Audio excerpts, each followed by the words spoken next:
One thing about 70% of you motherfuckers is not going to make it. I'm not no motherfucking fake ass motivational speaker that talk. All right, here we go. Us. Oh, I'm black. No black people. Nobody gives a fuck about that. Kill that shit. Ow. Either you got a good business or you don't. All that shit don't nobody want to hear that shit. That's a hustle. Support me because I got a black business. Is your restaurant clean? Is the food good? Do you got consistent cooks? Is the material on your shit good? Stop doing that. Oh, you support the white people? No, I support consistency, baby. Yeah. Well, fuck about what color you is. I'm gonna spend my money. That paper, I'm gonna spend them millions where the fuck I want to spend it at. Rather it's Porsche, Ferrari, Land, I'm gonna do what the fuck I want to do while I'm here. But I'm gonna tell you one thing, I ain't gonna be finessed off some black shit. But one thing about it, 70% of you motherfuckers is not going to make it. I'm not no motherfucking fake ass motivational speaker that talk this dumb shit. I'm the #1 nigga in the country. You know why? Y'all seen me come out of the penitentiary. I make millions and I make millionaires, baby. You understand me? I come from the ghetto. Us. Oh. All right. That's the most ignorant shit I ever heard. I heard in my life from someone who got out the penitentiary. One of y'all at a time. Go ahead, David. And black people supported you because you was a black man that got out the penitentiary and wanted to do better for yourself, Wallo. That's why people supported you. And then that's why black people supported you. So we must have got finessed. Of course he got. Of course, once you get to a certain level, you get finessed because you don't go any higher. And no, everybody that's watching, no self-respectful Jew will go out in the public and tell people do not support Jewish businesses because they're Jewish. No self-respectful Asian will go out in the public and tell people do not support Asian businesses just because they're Asian. No Italian, no Irish. Only us redneck fucking black people will do that. We're the only one that will do that to ourselves. Okay, if the business is not good, then you correct the business owner to make sure the business is good.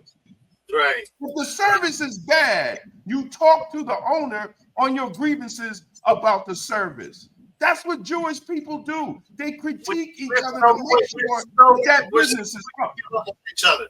We're so quick to give up on each other, and then we disparage other people who have already never even gave us a chance.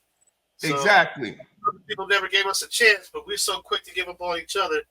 I've had 2 restaurants, and I appreciated the feedback. You know what I'm saying? How we can always better our best, you know, try to make the experience better. But if we are a little over 50 years into equal rights, we've never had equal capitalization. Exactly. We've never had the same type of training. You know, when I see these companies, well, we've been here since 1876 and we've been here since 1930. They wouldn't allow our black asses to do much of anything back then.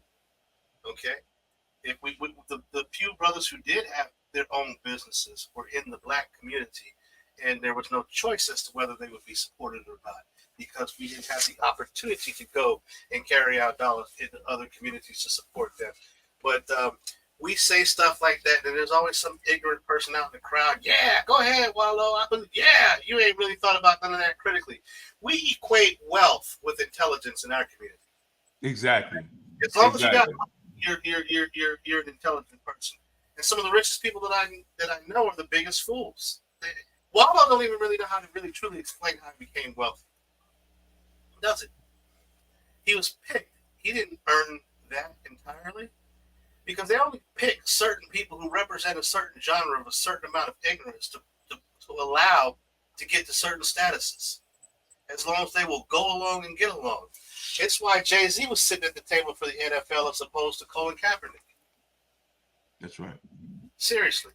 It's why And so those people will go along and get along. That's why they're more interested in selling Jordans and being at Coachella than putting institutions inside of our communities to address some of the issues. Now, I don't want to talk bad about them, right? It's just that their focus is not on things. They don't think about our communities the way the Jews think about theirs, and the way the Asians think about theirs, and the way the Italians think about theirs. We think about our community in terms of how we can exploit them to the same level that other people have come in and exploited us. Some of these people are multi-millionaires right now, could completely change the dynamics, the economic dynamics in our community. Oprah Winfrey, Steve Harvey, Tyler Perry. I'm not talking about they could do a little thing to put a dent in it. In every one of these major metropolitan cities, they could literally change the entire economic dynamics with some of the wealth that they have. We just choose not to, because you know what? It's really not in our interest to do that.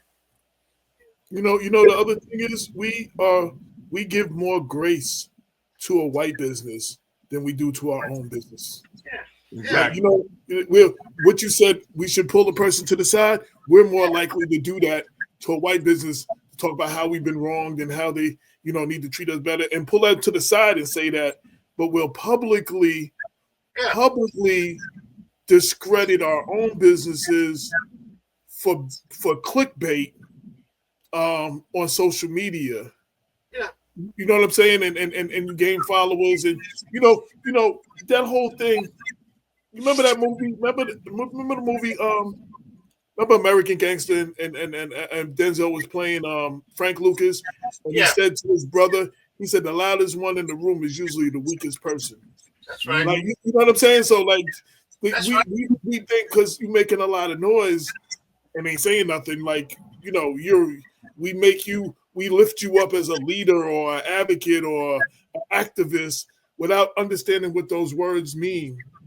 And, you know what I'm saying?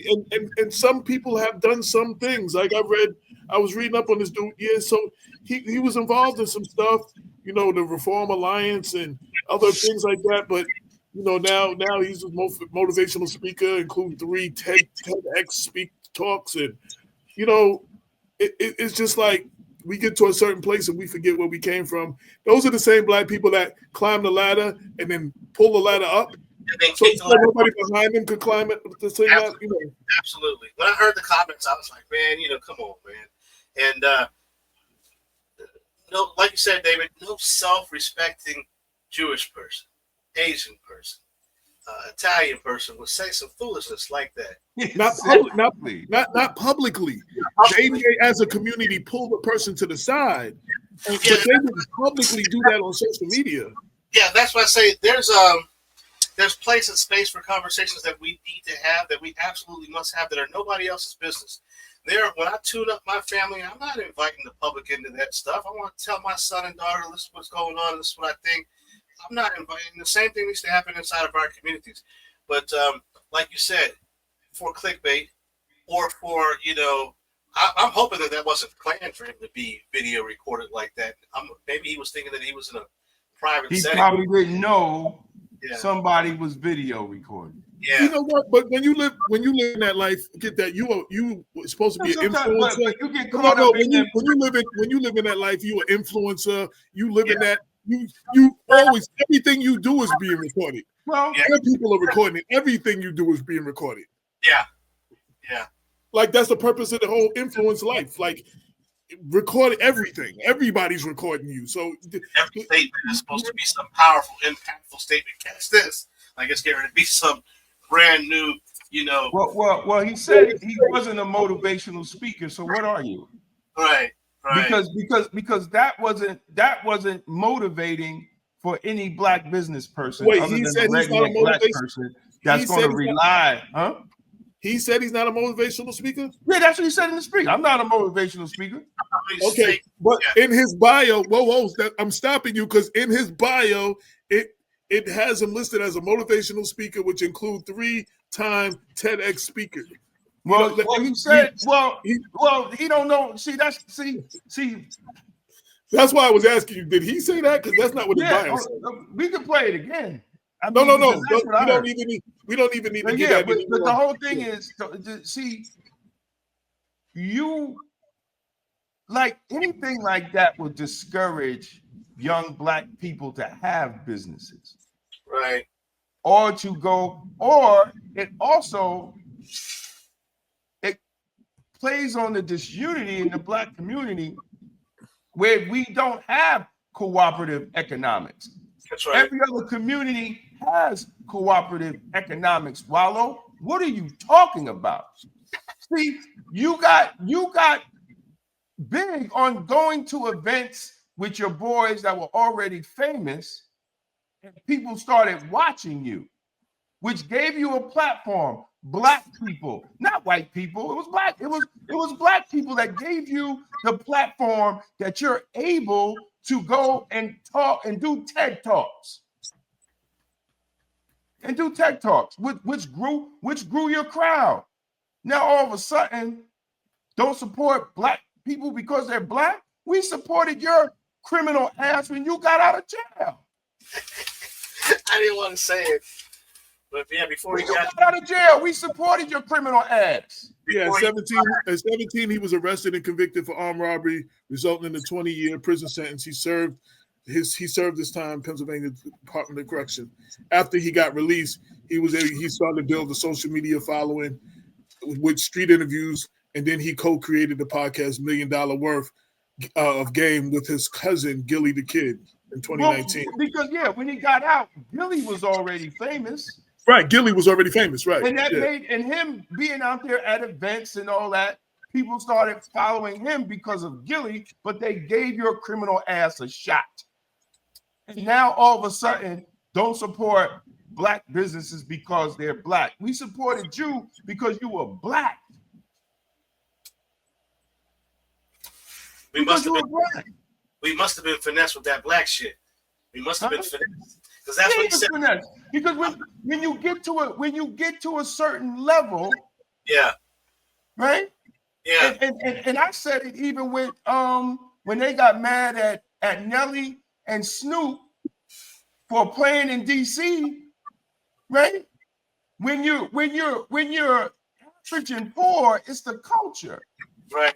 When you become rich off it, it becomes a business. Right. We don't understand the difference. We sell out the culture so we can get the business. Exactly. All the time. The business so that we can strengthen the culture. Right. Yeah. We do it for ourselves. We just rock the business. That's why Jay-Z said, "I'm a businessman." That's right. What he was talking about. He was giving the community the FU. Right. And we didn't even catch it in the rhyme. So he worked with an organization called Reform Alliance, a nonprofit organization co-founded by Jay-Z. Yeah, well, that's the hustle. See, they teach them to hustle. So we got elite Negro hustling us. We got these street Negroes that become rich hustling us. And then we got redneck Black people hustling us. And they're all hustling us for the same white man. Because you got to add some of our career politicians that's hustling us too. There's some of them. Well, politicians and elite Negroes is all in one bag. Okay, I just wanted to make sure I mentioned that part. Yeah, those are the elite Negroes, the politicians and the ones that be around them, and the civil rights activists that be out here marching and rallying and doing all this stuff and haven't done one piece of legislation or changed anything. I used to call them pandemonium and poverty peddlers. Exactly. Solve no issues. They haven't come up with any solutions, but they will show up and grab a camera quickly. So, all right, fellas. Last words. We're coming to the close of the show. Any last words, my brother? I'm thankful that you all had me. I'm looking forward to doing this. We can't let this go this long, like another 7 years.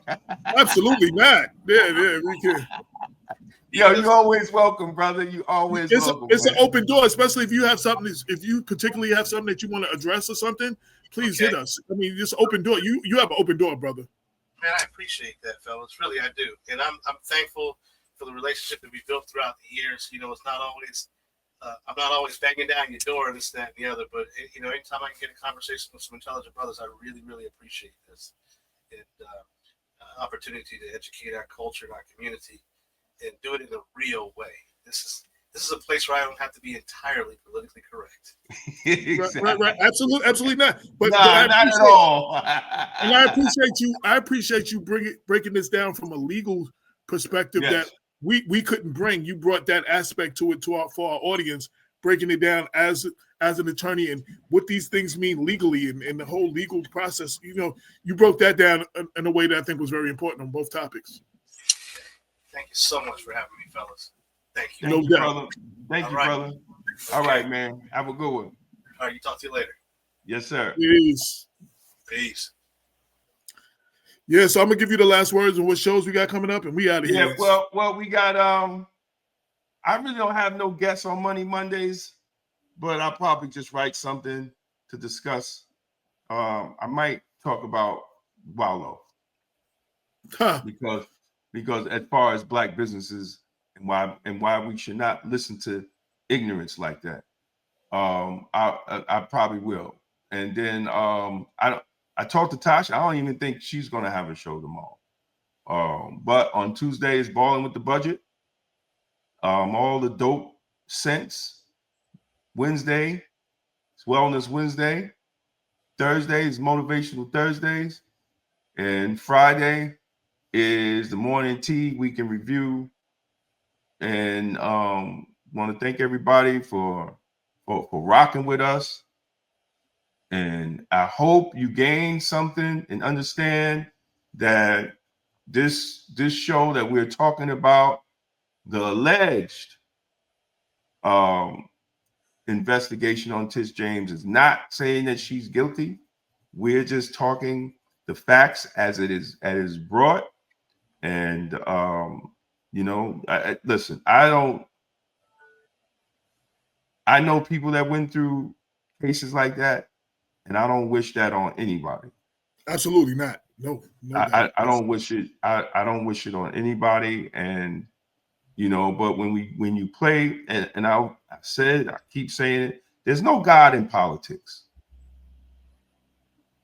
I'm going to say that again for those that are listening. There is no God in politics. That is the most evilest system. When the Bible tells you, wickedness in high places, that's what it's talking about. It's talking about governmental institutions. That's what it's talking about. So when you're dealing in that, and you're dealing in these political realms, there's no spirituality in that. These politicians can say God all they want, but they say God one day and then they're lying to the people the next day about a situation. So I don't wish it on anybody, but that is the nature of the game in politics, because there's no God in it. There's no integrity. There's no character. People can say, "Oh man, you're wrong." Well, no, I'm not wrong in that. Just check history. Goes all the way back to Caesar. There's no God in that. Jesus talked about the Caesar rule and the problem with that. So we have to understand that. And this young black man just needs accountability and transparency in the process of law. That's all we're saying. And we should stop spreading rumors and spreading these silly TikTok and Instagram videos with that are baseless and has nothing to do with the situation. It's just people making up so they could get likes and pimp the algorithm of social media. That's it. AJ. No, that's it, man. Yo, until next time. The May issue is going to come out early May. All you elected candidates, you got 10 days to get your advertising in if you want to be advertised in the May and June issues before the Democratic primary. Holla, blackwestchester@gmail.com. Support our books. We both have a series of books out. Support our books. If you're watching this on YouTube, make sure you subscribe, like, share. We have our individual at Damon K. Jones and at Mr. AJ Woodson. Follow us separately and collectively. That's it, man. Thank you for everybody holding us down as we enter going into our 11th year. We've been doing this, been bringing you the news with the Black point of view and giving you real talk for the community since 2014. It's 2025, Damon. Yo, it's going on 11 years, and it has been a journey, a struggle. And exactly, it's been crazy. Those who really rode with us and really ride with us, we appreciate you. All those who are just finding that about for the first time, tune in, blackwestchester.com. You can find everything we talk about and everything we do. Until next time, peace. This is the People Before Politics show, broadcast every Sunday at 6 p.m. Hosts Damon K. Jones and AJ Woodson bring you the news that impacts our community. Join us for unfiltered, unapologetic coverage of the stories that matter most. Black Westchester Magazine presents the People Before Politics show, the news with the Black point of view.